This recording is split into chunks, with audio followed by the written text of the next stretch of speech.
Good afternoon. Thank you for being here. My name is Tim Opal, former Member of Parliament. My name's James Cumming, and I'm the candidate for Edmonton Senator.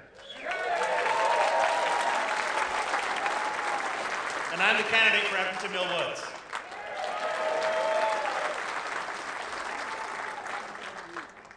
So we're going to start off by introducing some of the members of Parliament that are here as well. So, what's more behind us? Len Weber is here. Terry Diog. Kevin Swanson. Kelly McCauley.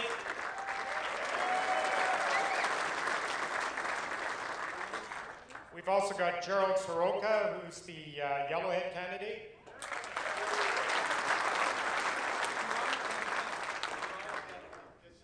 Yeah, Matt Generu.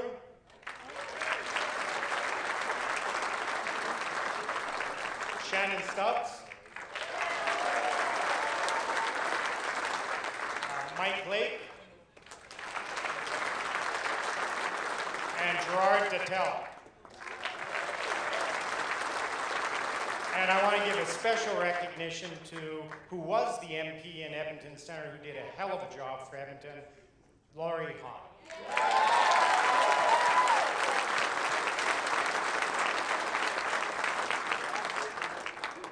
And we've got Arnold Pearson. We didn't make the list. And we also have a raft of UCP candidates that we'd like to please stand. Please stand up. Thank you, candidates, for coming.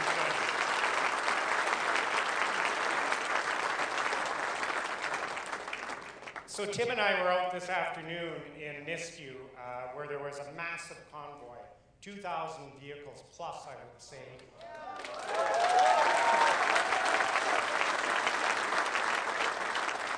And we witnessed firsthand how upset people are with the policies and what's been going on with this Liberal government. Andrew did a fantastic job at a town hall, was meet and greet with a lot of the workers, went out into the convoy. I gave a bit of a speech and it was fantastic. It was really well received. Oh, it was absolutely great. And talking to some of the men and the women that were part of the convoy that were there to hear Andrew, talking to them, they were saying, we just want to work. We don't want handouts. We just want to work. Build a pipeline, get it done. We want to get to work. Makes you proud to be an Albertan. And that message is starting to resonate all over the country. We're starting to see it. We're starting to see people, they want to support pipelines. They want to support Alberta. They want to get the economy going. And Andrew's been sending that message out across the country. And it really is starting to resonate. In fact, there was a little poll today, I think I heard something about. I mean, polls are polls, but still, for the first time ever, Justin Trudeau is no longer the most popular person to be. It's Andrew Scheer, most popular Prime Minister. And right across the country, we're winning in ridings that we've never won before. This is a wave that's going right across the country, turning Canada blue. And we're going to make that happen because we have an outstanding leader and he's ready to do the job and you're going to hear from him. That's right, because you didn't come to hear from us, you came to hear from Andrew Scheer. So without any further delay, the future Prime Minister of Canada, Andrew Scheer.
great welcome. Thank you so much, everyone.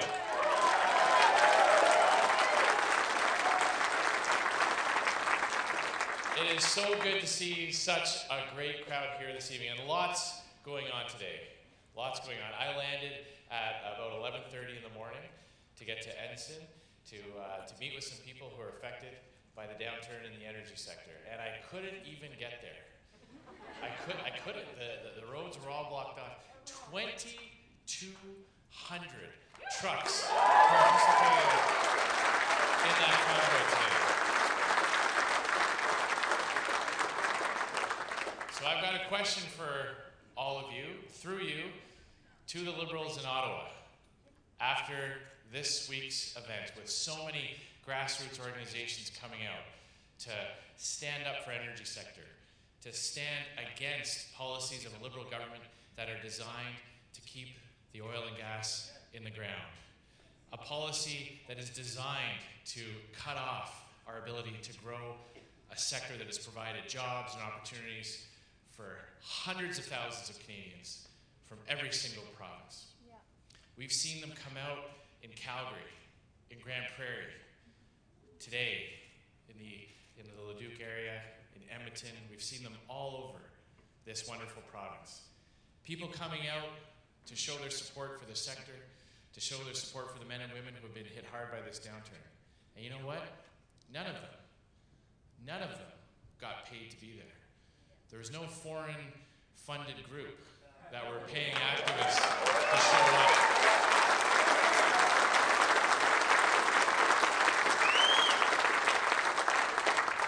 There's no union boss that said, hey, take the day off and go protest for this cause. None of that. These were all individual Albertans. These were a grassroots movement.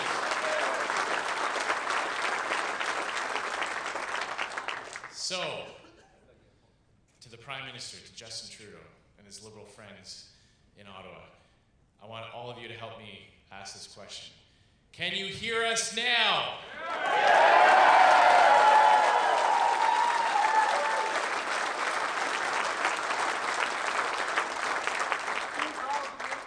I'm here today to deliver a message to all of you that we understand, the Conservative Party understands, your hardworking members of Parliament from our Alberta caucus understand.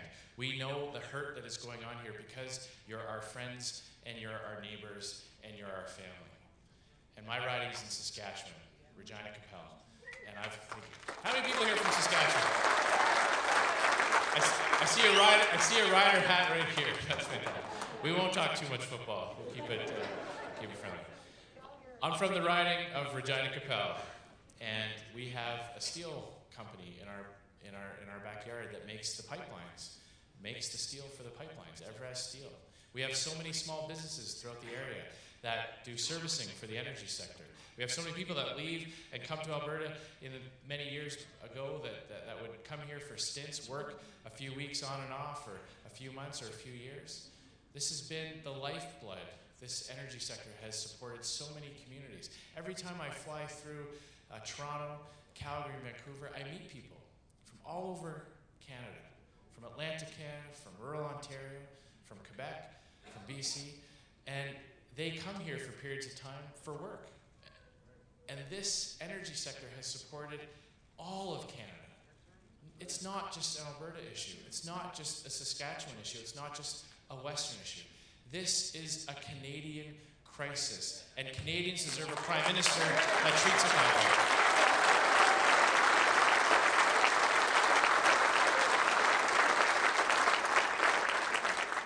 And I know there's a lot of you right now that are feeling a lot of anxiety.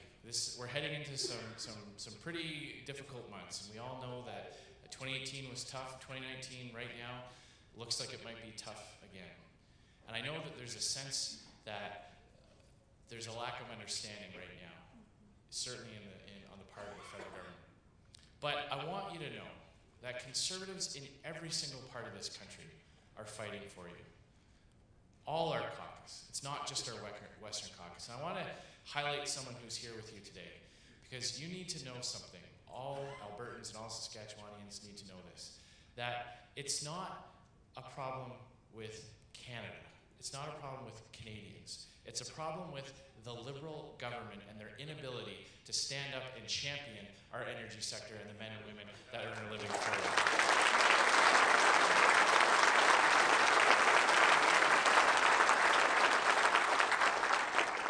And what I will say to you this evening is the exact same thing I will say in both official languages all across this country in every province, because Canadians support Canadian energy.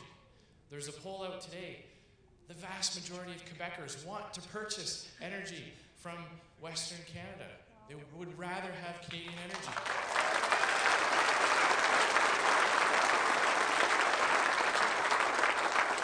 So just to demonstrate that this is truly something that unites our caucus, our MPs from every single province, our senators from every single province and territory, we're all working together on this. I want to ask you to pay a special welcome to one of our colleagues who has come from Quebec, our Quebec City MP, Gerard Deltel, who has asked questions in the House of Commons, supported Canada's energy sector, and he's here with us this evening to show how all of Canada is supporting you. Gerard?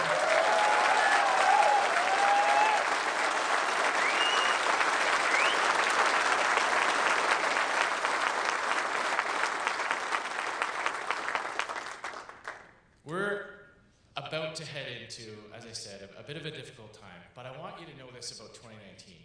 We've read the reports. There could be some bad news in the first few weeks and months of the new year. But something is around the corner, something that we can all take hope in, something that could help us get through the next little bit, knowing that there's light at the end of the tunnel. Because something is going to happen in 2019 that is going to change the entire makeup of our Canadian economy and bring hope back to the people of this wonderful province. And that's the election.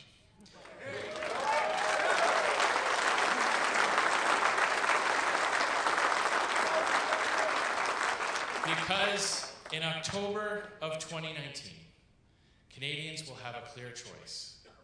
A Prime Minister who is embarrassed about our energy sector, who is embarrassed about the hardworking men and women who make a living for their families and their communities in it. You know, there's 2,200 trucks today circling around the facility that we were visiting. 2,200. Now, it's still going around town. Now, I look at that and I say, what a wonderful expression of the anxiety, but also the optimism and the resilience of the people of Alberta.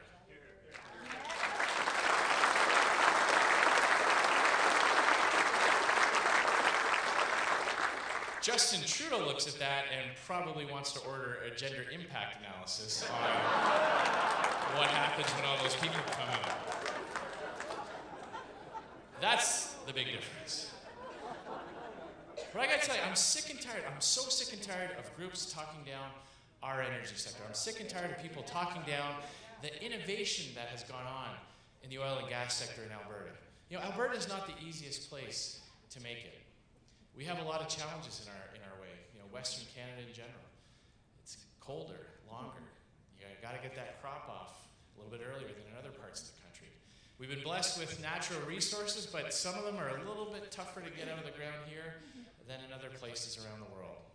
But Albertans have overcome all of that. They've overcome that adversity. They've innovated. They've gotten better at what they do. They've gotten more efficient at doing it. I'd like to see that highlighted across Canada. I'd like to see a CBC documentary about how much better, how much cleaner the energy sector has become in Canada. It's time we start telling that story to all Canadians and the world. And yet, we continue to see people chaining themselves to trees and lying down in front of bulldozers to stop Canadian exports of Canadian energy, extracted out of the ground at the highest environmental standards in the most ethical way, highest labor standards, profits going into public service, pensions, mutual funds for seniors, paying for roads and hospitals and high schools. That's what they're protesting. That's what they're blocking.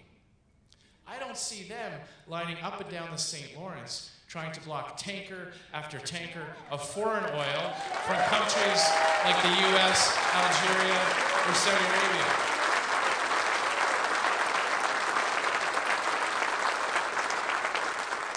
I've never seen Justin Trudeau ask for a gender impact analysis about buying 80,000 barrels of oil from Saudi Arabia, a country that does not respect the equality between men and women.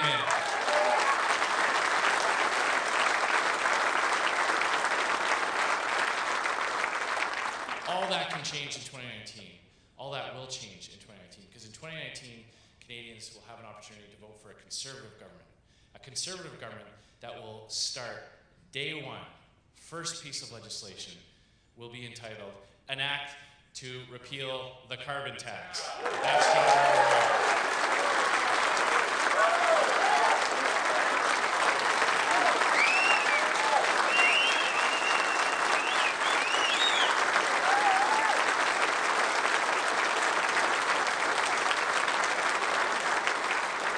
And we'll follow that up by repealing Bill 669 if we haven't blocked it already.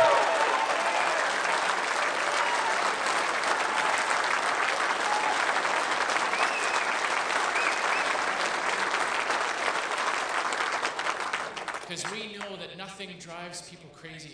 We're used to coming together.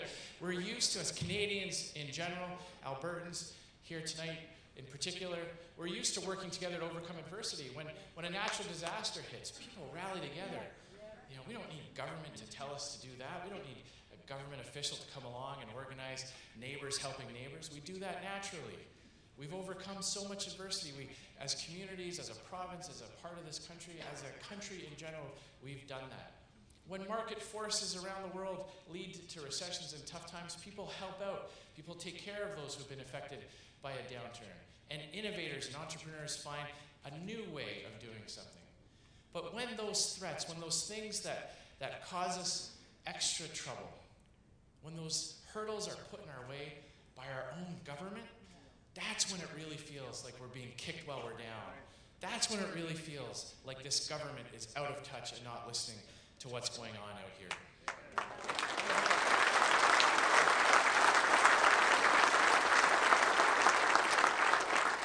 So that's my commitment to you. We are going to fight with everything we've got. Fight to get the sector back up on its feet. The old-fashioned way. The old-fashioned way. The way things were done way long ago. Just in 2015 and 2014 and 2012. When the private sector built pipelines and the government didn't have to use your tax money to build it.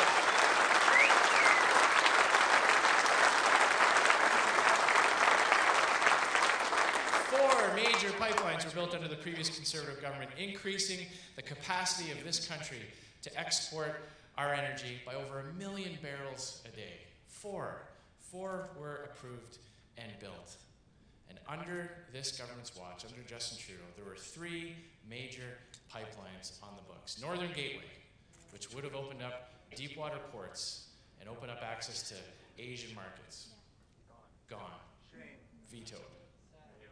Big rubber stamp, no.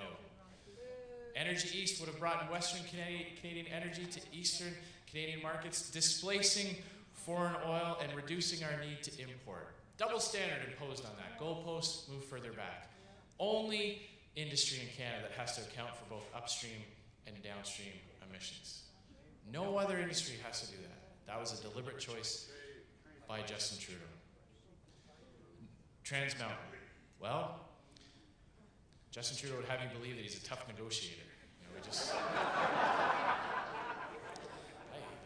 says that to us all the time in the House of Commons. He was so tough with Donald Trump that he only had to make major concessions on pharmaceuticals, on auto, on agriculture. He had to give all that away. You know, we didn't get anything back in return, but you know, I guess he would ask us to imagine how much worse it might have been, I guess. But you know, his negotiation stance was so tough. You know, the investors at Kinder Morgan on Trans Mountain, they were worried. They were worried because we had a provincial government in British Columbia threatening to use all kinds of tools to block the development of that pipeline. And so they were worried, and they wanted certainty. So they had a meeting with the Prime Minister and Finance Minister, and they said, look, we're kind of worried. We don't see a path forward to get this project built, and we're thinking about pulling out. Well, Justin wasn't going to allow that to happen. So he called their bluff. He said, This is my tough negotiating style. I'm going to take out this checkbook and I'm going to write you a check for $4.5 billion and get out of here. And now they're gone. All the major pipeline proponents are now out of the business here in Canada. They're not out of the energy business. They're just out of the energy business in Canada.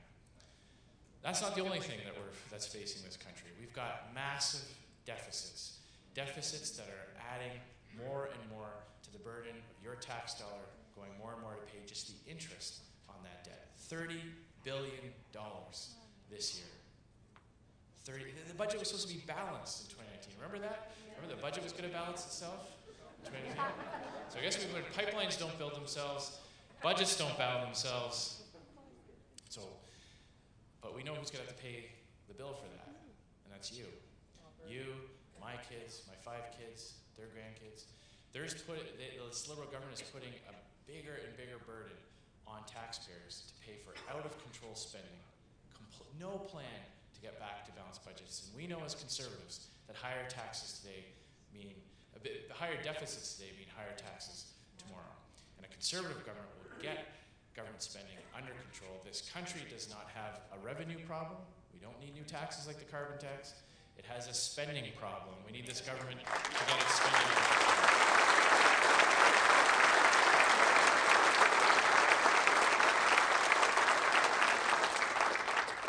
We see the Prime Minister, we see Justin Trudeau talk about his smart investments. Smart investments. Well, I don't know about you, but I don't believe that giving a convicted terrorist $10.5 million is a smart investment.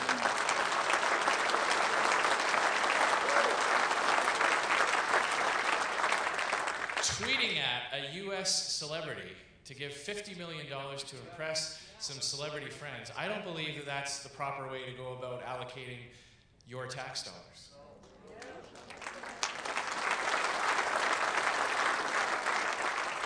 Everywhere we look, we've got this government failing Canadians. They're failing Canadians on the energy sector. They're failing Canadians with ethics, with more and more Liberal cabinet ministers being found guilty of breaking ethics laws. Starting with the Prime Minister himself, the only Prime Minister in Canadian history that has been found guilty of breaking ethics laws. Failure to give our men and women in the armed forces the material that they need.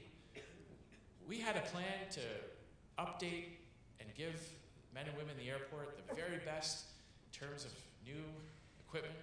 And the Liberals, their plan now is to replace our 40-year-old fighters with 40-year-old fighters from Australia. Failure after failure after failure. But as I said, the good news is coming in 2019, because in 2019, you're going to see Canadians choose a conservative government. A conservative government.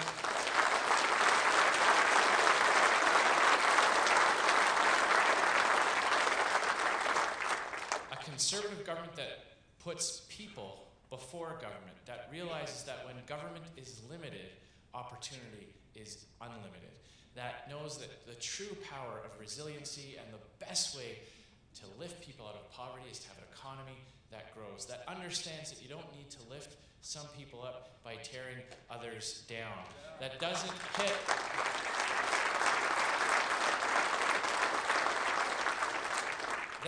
pit Canadians against each other, that isn't always trying to put different kinds of Canadians into different kinds of boxes, but instead understands that there are common threads that unite us all together, and that we're better off when we have a government that celebrates that than constantly trying to pit one group against the other.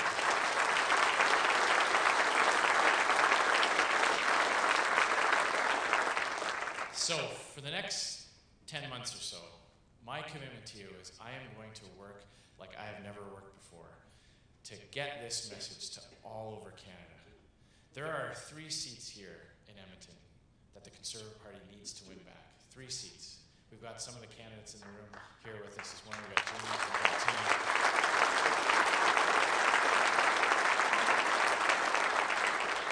So I'll make you a deal tonight. You make sure that we win these 3 seats here at Edmonton, and I'll make sure we win enough seats in the rest of the country to form a majority government in 2019 so we can get this country back on track. Thanks very much, everyone.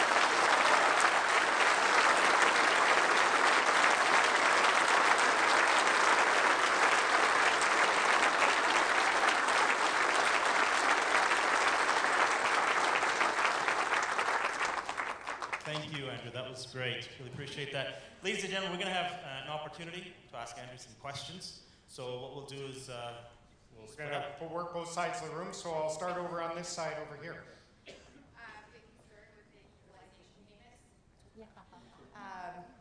Future Prime Minister, very excited to be here with you tonight. The equalization payments that are completely unequal for the country. Is that on the list of things to action, first and foremost? Yes, I could make that. I can tell you that this is something that really concerns me. I don't believe anybody expected this Liberal government to just lock in and prevent any kind of changes for the next 5 years. That is what they did. That's what they did very quietly in their last budget. They eliminated any opportunity to even broach the subject. I come from Saskatchewan. We're a province that has been a have province and a have not province at various times. The pride we felt when we got off of equalization, when we had a government, a provincial government, that took the necessary steps to grow the private sector, to unleash the benefits of a natural resource economy, we saw us go from a have-not to a have. That's what I wanted to help other provinces achieve. In the short term, I do believe that there are some things that need to be changed. Right now, at the very least, there is a huge lag in terms of when equalization formulas are accounted based on what real-time economic data shows. So it can be up to 3 years after changes in the economy before the equalization formula is changed. So in many ways, Alberta is still being treated as if it was 3 years ago or 2 years ago, and it doesn't take into account. We live in a world with real-time economic data. There's no need for that to take that long. And that is a simple change that would just be a matter of fairness. That is something that this Liberal government could have done. But I will take a much more cooperative approach. I won't be looking at sneaking something through or locking something down to prevent any kind of discussion. I think that is something that is a huge sign of disrespect to provinces that have had massive changes in their economic situation not taken into account in the formula.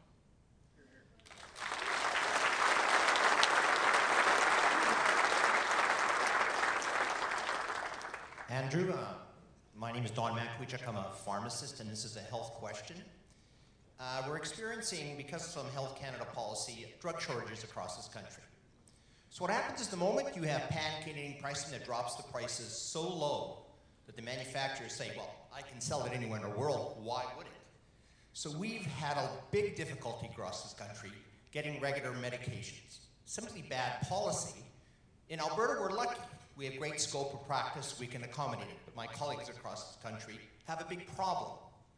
So, somebody has to look at all these policies and say, it's okay to lower the price of the drug because we have social medicines to drive the cost. But by lowering the cost, you create another problem. So as a pharmacist, yes. I'm a business guy, it comes out of our business, and if it's for my patients in Alberta, it's great. But here's the thing, you reduce the drug cost, who do you think makes that money? These private insurance companies, now the cost of business go down, do you think they're giving rebates to their patients, to their customers, to their employers? So health policy for me is very important. And because I think pharmacists across this country have been ill-treated by that policy. Well, I really appreciate the question. This is something that has been getting a bit more notice. I've seen some analysis in the media about drug shortages working its way through the system. I actually have some friends that work in the insurance business in the US, and they tell me how many US companies are buying from Canada, and that's causing a shortage in many areas because those companies would rather sell at a better price. So all that to say, I have been made aware of the issue, and our health shadow minister is looking at this and what types of policy levers we can do to achieve both. We all want to make sure that we can keep control on drug prices, but at the same time, it doesn't matter how cheap a medication is if we can't get it. So we have to find that balancing point, and right now there are some troubling signs that we're not there because there are these shortages working through. So thank you for raising that, and I commit to coming back with more sustained policy. Yes, I'd like to mention what I heard yesterday. Prime Minister on television saying that if we all work hard and struggle, in a few years we can have a clean economy in Canada. And I'm asking, what does that say about our existing economy? Yeah, well, you're going to see a big difference between Justin Trudeau and me. I don't believe that our energy sector is something to be embarrassed about. I will be a champion. I will go around. Justin Trudeau spoke to a room full of international leaders in Europe a couple of years ago, and he lamented the fact that he couldn't transition off of our oil and gas sector soon enough. And this is the frustrating thing, because when you come through Alberta often enough over the years, you see the progress that has been made. You see the footprint being reduced. I just took a tour of a company that is constantly looking at doing things more efficiently, how to use less power. They've invented a way to create electricity with the turbine in the drill, so that they don't need the lithium batteries, which there are problems with lithium. So this is the type of innovation that's gone on all the time, generations in Alberta. That needs to be recognized and celebrated. And when we talk about how an environmental plan has to be formulated, I believe firmly that it has to take credit for the hard work and innovation that has already gone on in this province, in this sector. And that's the big difference between Justin Trudeau and me. I don't want Canadian families to struggle. I want Canadian families to succeed and have a better tomorrow than they're having today. That's my commitment to you and the people of this country.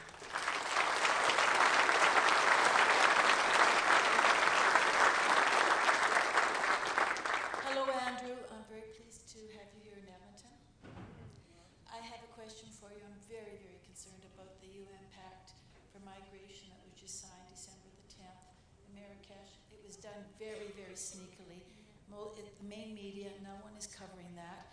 It talks 112 times about the rights of the migrants, but no mention about democracy, no mention about the country they're coming into, no mention about integration.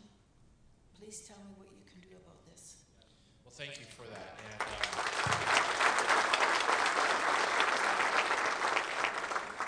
this is also going to be a clear choice for Canadians in 2019. A few weeks ago, I very clearly and proudly articulated our party's position on this particular issue. And I stated very clearly that the Conservative Party was opposed to Canada signing on to the UN Compact on Migration. Now,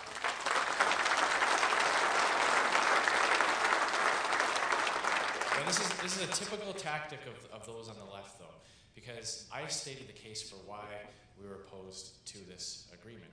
There are lots of things in the agreement that we can all agree on. There's lots of things. There's lots of positive language about making sure that people have the same rights that we all have, the same recourse, that are treated with respect, that vulnerable people have assurances that they will have their cases heard, that their applications processed properly. Those are all things we can agree on. And so the Liberals would like to point to all those things as justification for signing on to it. But what they're not talking about is the reason that we pointed out, and that is, first and foremost, when Canada signs on to these international agreements, it does have an influence on our own systems. There are several examples of court decisions where judges have referenced an international agreement as a justification for their ruling. So that means that the types of interpretations that go on at the United Nations, the types of language that gets put into these agreements, does work its way through and have impact on our own system. This is against the backdrop of a government that can't even control our own borders today, that can't stop the 40,000 illegal border crossers coming in right now. And so Canadians are rightly concerned about this government's ability to maintain the sovereignty of our system, and when they've demonstrated that they can't under the current situation. There's language in this compact about sensitizing the media, rewarding certain types of coverage. This is against the backdrop of a recently announced $600 million package of financial aid to the media here in Canada. So when Canadians have legitimate concerns about that, when we have a government that's putting this forward without not a single day's debate in the House of Commons, not a single. There's no bill that was put forward, there was no motion, there was no minister getting up and explaining what this meant. This was just done quietly at a meeting, and that's why we spoke out against it. When Canadians have these kinds of legitimate concerns, what is Justin Trudeau's answer? He wipes it all away with an insulting attack, a broad brush, lumping people who have legitimate concerns in with anybody else who's ever said anything negative. That is an insult to the Canadians that have a right and are rightly concerned about this. So you asked what I can do about it. I can win the election in 2019, and I can withdraw Canada from the UN Pact.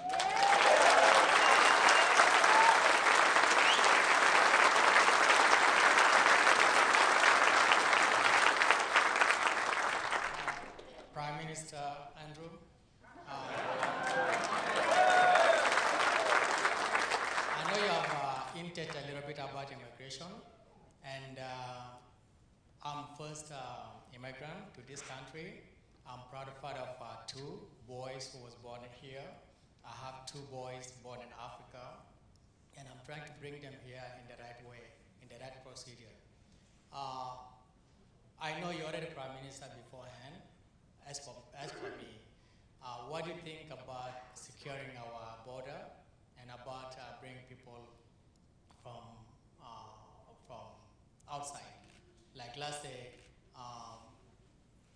our border is kind of like insecure right now. Like you hinted also that about the convicted terrorist that was given 10.5 million. It's pained me so much, so much. Yeah. And my issue here is about, I'm not against immigrants like everybody else here in the room can say, but is there a way that you're going to secure our border? Yeah. And thank you very much for the question. And I want to thank you for your personal perspective on this, because this is a message I hear from communities of new Canadians all over this country. The consequences of having a situation continue as we've seen for the past 2 years. And this all started, remember, someone's got to take away Justin Trudeau's Twitter account, because this all started when he just couldn't help himself and he had to send out that tweet in reaction to something that was going on in another country. He said, all are welcome. Well, people listen.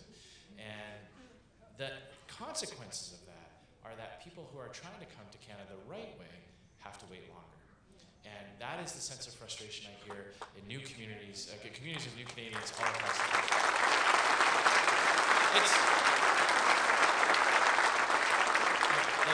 The financial costs are big. The numbers are big. $1.1 billion is going to have a real impact, not just on the federal government, but on provincial governments in Ontario and Quebec to provide important services. But it's the human cost as well. It's people who are waiting to be reunited with a loved one, people who are applying to come to Canada the right way, as you mentioned, lawfully. My mother-in-law does a lot of work with a group called the Open Door Society in Regina, and they help bring people, refugees, new Canadians, immigrants. They just help with very practical things, getting a driver's license, going through a grocery store, learning about the different aspects about living in Canada. And I was struck by the length of time people have had to wait in refugee camps to come here. And I've met people who are in camps for 7, 8, 9 years, who still have a brother or a sister who would be killed if they left the refugee camp. And when they see someone crossing over the border from upstate New York, they think to themselves, how is that fair? My brother's still in a camp in the Congo or in the Middle East, and if he left, he'd be killed, and yet someone's coming in from Schenectady and Albany. There's no comparison. So we believe that in order to maintain Canada as a welcoming country, where we celebrate the diversity that people bring to this country, we are thrilled to have the contributions of people from all over the world. It has to be done in the right way. It has to be done where people are treated fairly, where no one is allowed to just skip the line because they don't want to wait their turn, and that we have control over our borders so that we can help the world's truly vulnerable. So that someone waiting their turn for 7 or 8 years in a refugee camp gets heard first before someone flying to JFK Airport, taking a bus up to Roxham Road and just crossing over, skipping the line and not waiting their turn. That is the Conservative vision.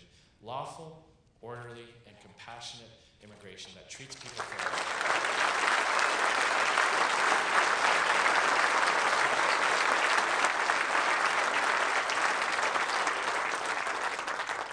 First of all, thank you for coming to Alberta, and thank you for what you said a few moments ago, that we are not about putting people into different boxes. We embrace diversity, and we are working towards one united goal.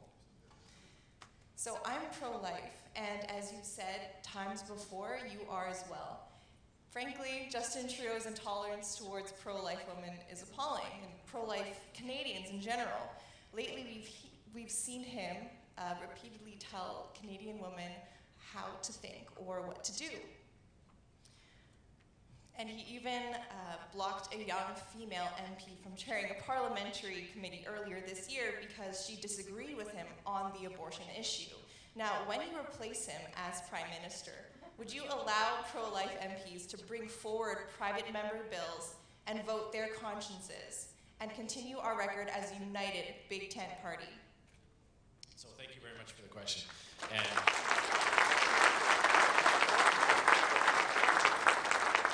you're absolutely right. You know, nothing frustrates me more than when I see Trudeau say one thing and then do another. And he was actually at a town hall that he was hosting where he was being challenged about something, and the room booed the person who asked the question. And Justin Trudeau very gallantly stood up and said, no, no, no, no. Diversity of opinion, everyone. Diversity of thought. We have to respect that person's difference of opinion. Well, then when we have a member of parliament take her rightful spot as chair of a committee because she happened to possibly have a different opinion than Justin Trudeau had on some issues, the Liberals blocked her from even being able to carry out her parliamentary functions. That's shameful. Then we saw them impose a values test on anyone who wanted to access government funding for summer jobs, forcing people to sign on, to say that they believed the same thing, same personal position as Justin Trudeau in order to access government funding. That is shameful. That is a violation of Canada's human rights, our fundamental rights.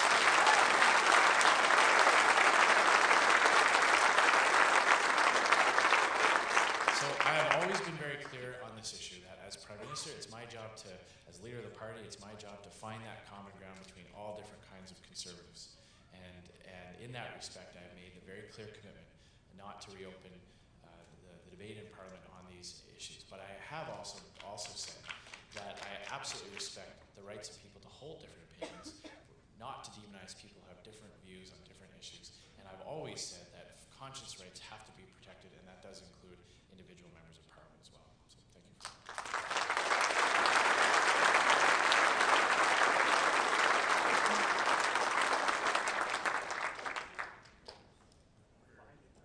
There. Good to see you again, Mr. Chair. See you too. So, for everybody in the room, my name is Brock Blaschek. I'm obviously a veteran sporting the medals here.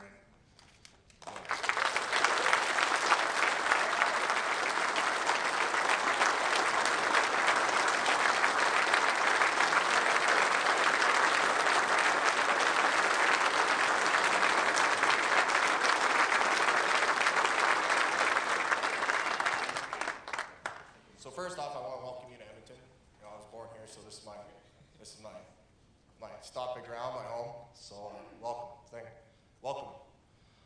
Second of all, I want to thank you too for when the party invited me out this summer to speak at the Conservative Convention. Your staff, members, everybody made me feel really welcome, and I wanted to thank you for that. So of course, obviously, I'm going to ask some veteran questions to you. You know, you say you're the guy for the tough questions, and when dealing with the veteran cloud, they are tough questions. So I heard during the Halifax Convention, the party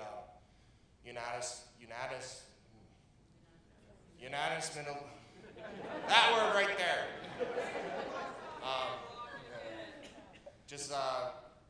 They voted for that the party would fully support the sacred obligations to Canada and our veterans. So this kind of comes into a two-part type question. Of course, my first question would be, when you do become Prime Minister, would you push forward a motion to put into law the sacred obligations to hold the government to account for the duty of care of veterans, and basically not use this as backdrops again? You know, the veteran community is kind of getting tired of it. We're tired of being used pawns during every election. So obviously, you know how important that law is, and it needs to happen. Second of all, I also, while I was at the convention, I heard a lot of murmurs that, you know, from a lot of different members within the party, that they were extremely embarrassed on how the party, the current government, and everybody has handled the veteran file. Would you be making an apology sometime in the near future, a public apology to Canada's veterans? Well, let me first start off by thanking you very sincerely for your service, and I want to just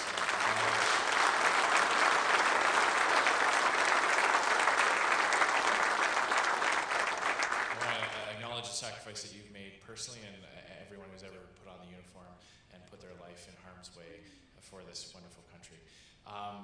You're absolutely right. Our party convention, we adopted a resolution to uphold that sacred obligation, to recognize that.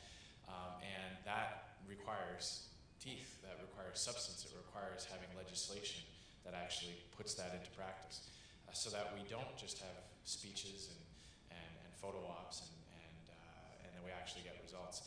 And we have, right now, you know, we had a very clear commitment in the last election campaign. Justin Trudeau promised that veterans would never have to go back to court to get what they were entitled to. And here we are, veterans back at court because they have reneged on that deal. I will acknowledge for sure that there are aspects of the previous Conservative governments where we could have done more, we should have done more, we should have done things in a better way. That's my commitment to you, that in 2019 we will do that. We will acknowledge the areas that we could have done better on. Clearly, there were aspects that we didn't have the strongest connection with our veterans communities that we could have had. That was for a variety of reasons, and my leadership offers a clean start on that to get this right now. And I will pay special tribute to our last Veterans Affairs Minister, Aaron O'Toole, who did a tremendous amount of work to stop the court case and find an agreement, some common ground to get what veterans were asking for without having to spend all the money on the lawyers and the court fees. And that, I believe, could have worked, but unfortunately the election came right before, kind of right in the middle of that. So that's the path that we would be pursuing, is to get that agreement back on track, to get out of the courts, so that we can just give veterans what they were expecting, what they signed up expecting to have. And I don't believe that when you've got men and women who have suffered, who have been injured, who are going through PTSD or physical injuries, that when they come to Ottawa and say, all we're asking for is what you promised in election, that they should be told that they're asking for more than we can give. You're asking for what you're entitled to, you're asking for what you were promised, and there's a government obligation to give exactly what was expected. So that's my feeling.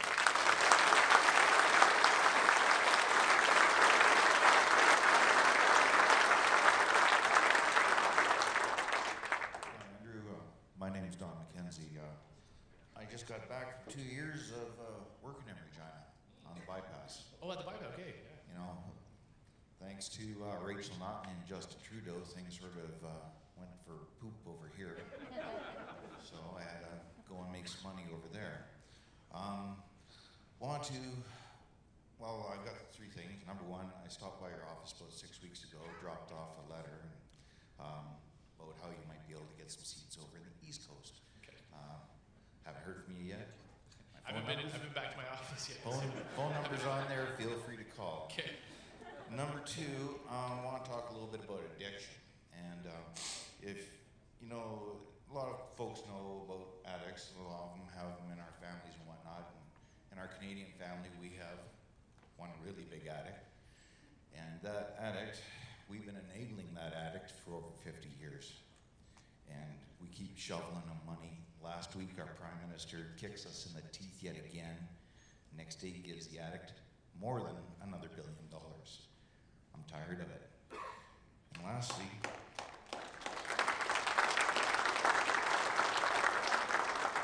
I'm so tired that I want to ask you if you could give Justin a little token. This was on the front of my truck at the rally this afternoon, and I'd just like to pass it to you so you could pass it along to Justin if you don't mind.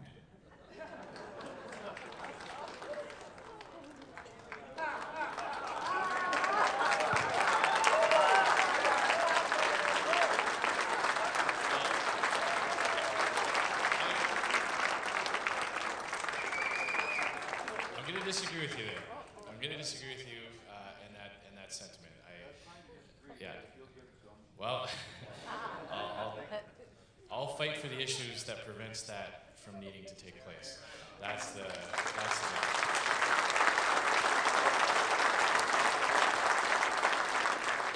I understand where you're coming from, sir, and I can understand the frustration, but I disagree with the sentiment because it's not a problem with Canadians. It's not a problem with any one group of people in any one province. The problem is with this Liberal government. That is the issue. This country works when it's got a government that pays attention to all the needs of all the provinces in a collaborative, balanced way. That's what's missing. It's a problem with government. It's a problem with this particular government, not a problem with Canada in general. So we will make, we're going to work hard from now until the next election to replace this Liberal government with a government that can be there for every single region in every single province.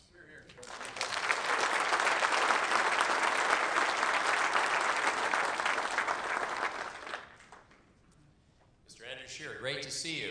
And thanks, Brock, for your service. I was at the MacEwan University when Trudeau came to town, Justin Trudeau, our Prime Minister, and it was a shameful answer. Much better answer, Andrew. Excellent answer. I like all the passion here tonight, and I see lots of baby boomers, and I see lots of respected village elders, and I see some young people. I see some passion there. My question to you, yes, absolutely. The 18 to 35-year-olds, it's great to see that. Now, my question is, how is the Conservative Party going to ignite the passion for the 18 to 35-year-olds?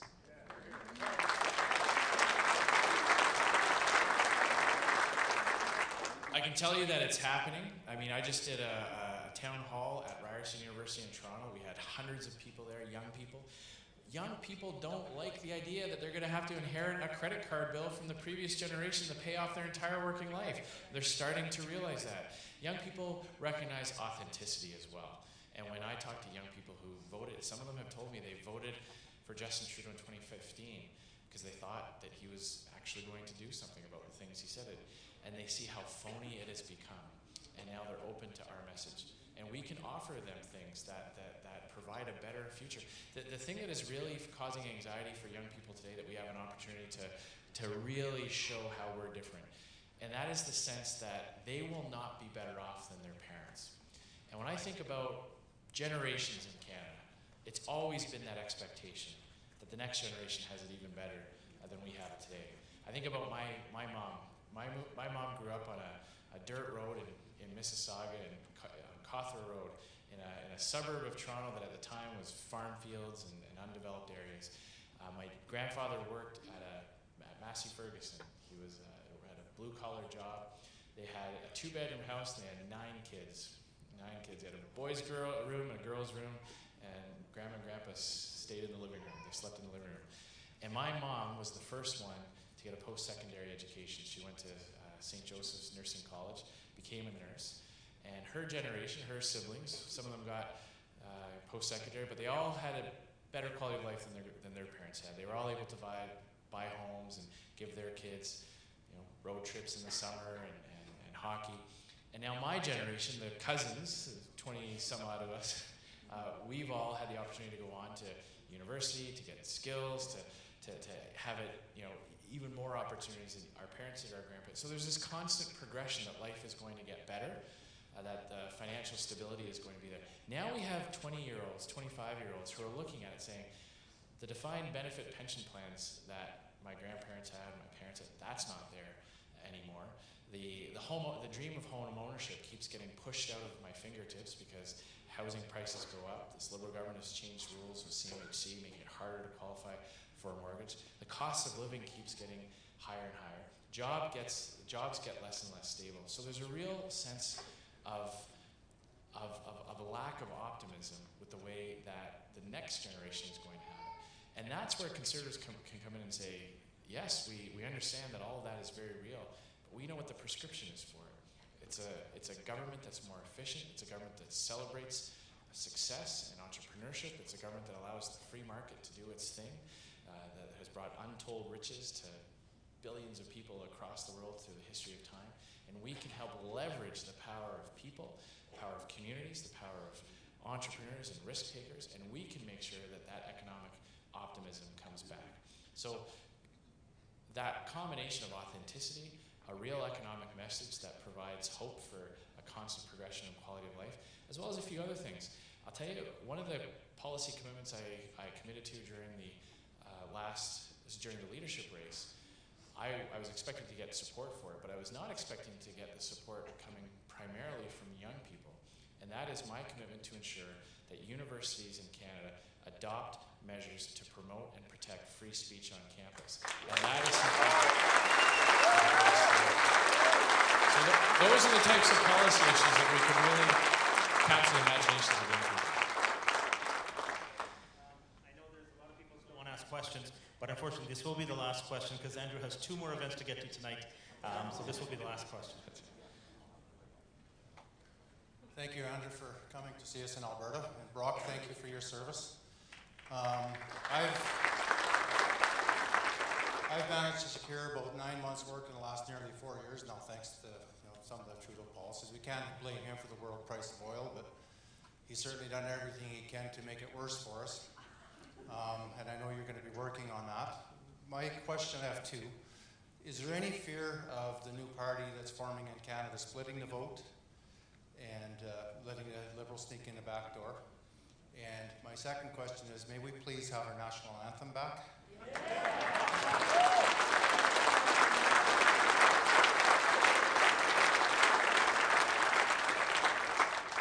So, I understand a lot of things about politics. I've worked hard for small C conservative movements my whole life. But I recognize that what happened with this new party is that one person had a basic disagreement over one essential thing. And that person made a personal decision to, instead of working together, instead of advocating within a group of people that are just working so hard every single day, getting on that plane, traveling to Ottawa to fight for the things that matter to the people of their ridings, instead of working with all of us, he went off and embarked upon his own project. Okay.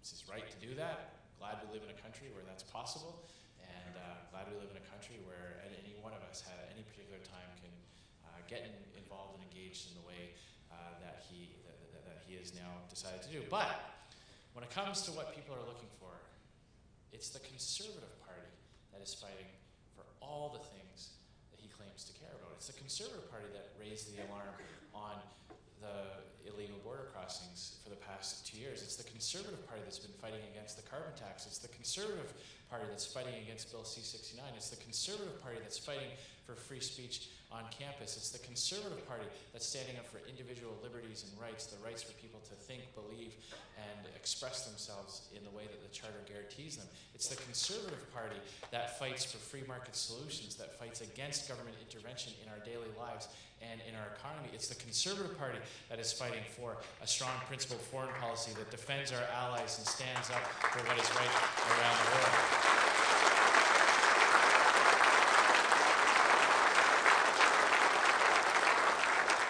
So for all those people who are looking for a party that represents their views on those issues, it is our party that they're not just choosing to stay at, they're excited to work with us. And in 2019, there will be a very clear choice. We have an opportunity to defeat Justin Trudeau. And that is it. That is what is at stake. And I am convinced that the people who may at one point or another have been contemplating or looking at what that other party might provide are seeing the fact that it's our party that not only has a chance to win and stop the damage, which is half the battle, stop more damage being done to the country, but actually has a positive vision for how we can make this country so wonderful, get us back on track, get men and women back to work across the country, get government out of the way of people who are just trying to make a living for themselves and their communities. That is what I am offering Canadians in 2019, and I am confident that everyone to the right of Justin Trudeau, there's more and more of them, will see that it's our party that offers the best chance of delivering Canada into the 21st century.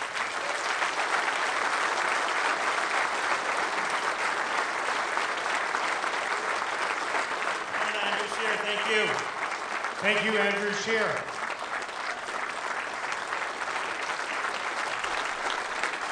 Thank you, everybody, for coming out. We appreciate it. Thank you for your support. Thank you. Now, Andrew is in Edmonton Centre, and we reserve these for normally for door knockers, but we're really hopeful that we'll see Andrew back again in Edmonton Centre so we can win this riding. So on behalf of all the people in Edmonton Centre, there's your swag.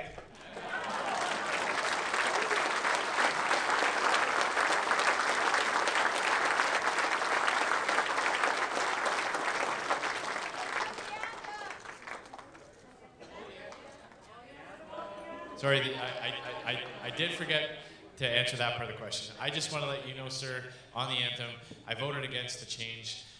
Almost all conservative, but we voted against changing the national anthem.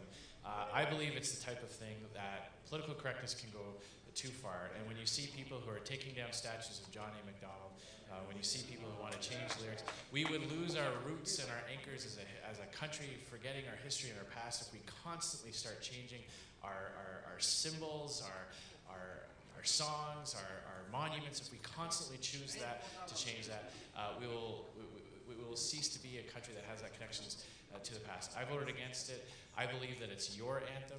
It's not any one member of Parliament's anthem. If